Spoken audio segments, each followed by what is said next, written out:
we must say that this was worse than what we imagined would be the worst. We didn't think they'd stoop this low to insult us. $100 billion in 2009 was already an outrageous, cruel joke. But that $100 billion in 2009 in real terms is even more valuable than $250 billion in 2035.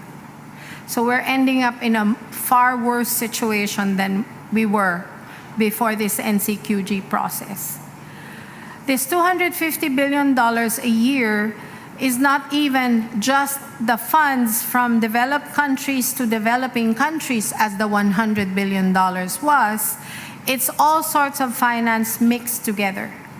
And the words "to be led by developing countries" also clearly means they mean to count also finance flows from developing countries to developing countries.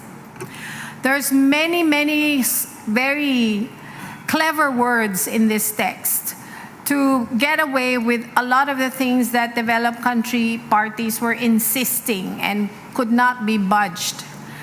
And this is clearly a text that is meant to cater only to what the developed country wants, and a gamble that some of the developing country parties would agree to this because they would feel that they would rather leave Baku with peanuts than with nothing.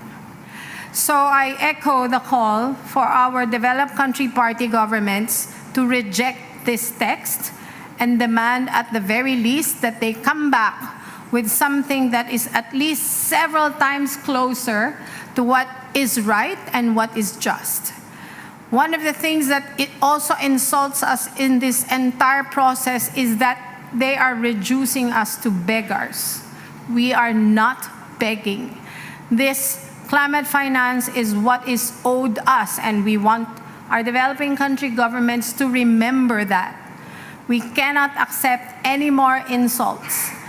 We cannot accept this text.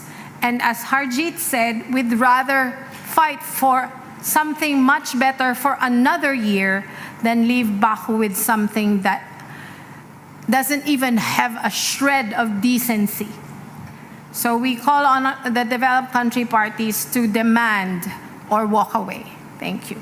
So we're here with the Global Gas and Oil Network, and we're here as energy transition campaigners, campaigning for a rapid transition out of fossil fuels to 100% renewable energy without resorting to false solutions.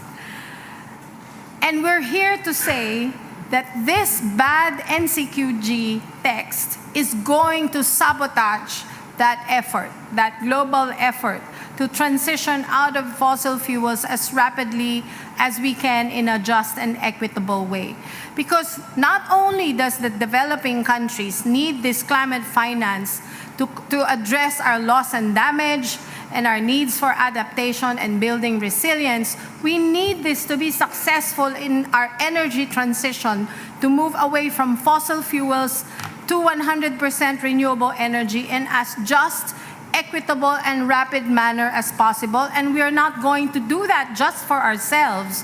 We're doing that for the whole of humanity because we need all the efforts everywhere by everyone in order to address the causes of climate change successfully.